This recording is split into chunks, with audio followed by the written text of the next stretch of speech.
17 Maret kemarin, salah satu anak lulus doktor S3 dari Brawijaya, Dr. Simamora. Saudara, dia peneliti malaria. Dia sekarang jadi satu-satunya ahli malaria untuk Papua. Dan disertasinya, tesisnya sudah diterima di ASEAN. Bulan depan dia akan ke Singapura untuk bicara di forum kesehatan ASEAN. Karena malaria bangkit lagi sekarang ini. Dan ASEAN lagi bingung.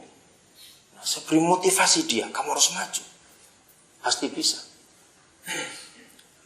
Begitu, ayo kita betul-betul tahu apa kehendak Tuhan.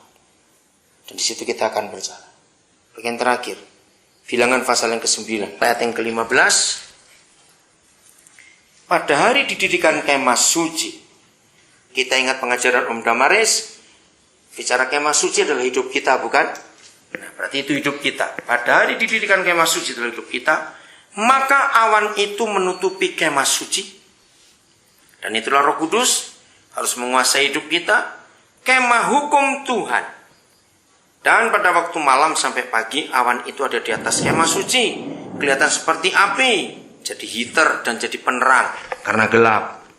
Dulu nggak ada genset. Demikianlah selalu terjadi. Awan itu menutupi kemah, dan pada waktu malam kelihatan seperti api, dan setiap kali awan itu naik dari atas kemah, maka orang Israel pun berangkatlah. Dan di tempat awan itu diam, di sanalah orang Israel berkemah. Atas titah Yahweh, orang Israel berangkat, dan atas titah Yahweh juga mereka berkemah. Nah, saudara, kata kunci di ayat ini adalah titah, atas titah. Kalau saudara baca kitab Yunus, maka ada kata atas ketetapan Yahweh, datanglah angin. Atas ketetapan Yahweh, datanglah ikan. Atas ketetapan Yahweh, terus begitu. Tumbuhlah pohon jara. Atas ketetapan Yahweh, datanglah seekor ulat. Jadi artinya apa? Kita harus hidup dalam aturan Tuhan itu, mengikuti apa yang Dia tetapkan. Saya ulangi 18. Atas titah Yahweh orang Israel berangkat, dan atas titah Yahweh juga mereka berkemah. Selama awan itu diam di atas kemah suci, mereka tetap berkemah.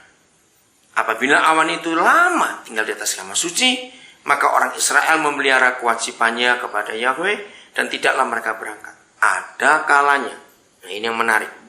Ada kalanya awan itu hanya tinggal beberapa hari di atas kemah suci, maka atas titah Yahweh mereka berkemah, dan atas titah Yahweh juga mereka berangkat. Ada kalanya, ini guyon saudara, Papa kita bergurau di sini. Awan itu tinggal dari petang sampai pagi. Ayo bayangkan ya, semiskin-miskinnya orang, pindah rumah itu susah atau gampang? Betul? Ini kemah. Bayangkan sore-sore saya kayak ginilah, mulai gelap itu awan itu diam. Mereka bongkar pasang, ngatur-ngatur semuanya, baru luruskan pinggang. Besok baru pagi-pagi gerak lagi tuh awan. Sebayang kondisi seperti itu, capek mereka, tapi mereka harus taat. Ada kalanya awan itu tinggal dari petang sampai pagi. Ketika awan itu naik pada waktu pagi, mereka pun berangkatlah.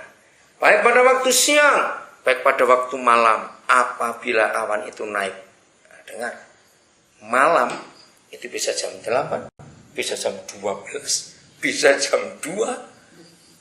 Ayo, kalau gerak nggak berangkat, mati di situ. Mereka nurut. Inilah buku harian itu saudara, yang kita harus ikuti. Mereka pun berangkat. Berapa lama pun juga awan itu diam di atas kemah suci, baik 2 hari, baik sebulan atau lebih lama, maka orang Israel tetap berkemah dan tidak berangkat. Tetapi apabila awan itu naik, barulah mereka berangkat. Atas titah Yahweh mereka berkemah, dan atas titah Yahweh juga mereka berangkat. Maka mereka memelihara kewajibannya kepada Yahweh menurut titah Yahweh dengan perantaraan Musa. Jadi yang penting sekarang bukan doa kita, tapi bagaimana kita tahu kehendaknya untuk apa yang kita doakan. Lalu kita diskusi dengan Bapa kita. Lalu kita bekerja bersama-sama Dia. maka terjadilah perkara-perkara besar di situ. Amin. Tuhan memberkati kita.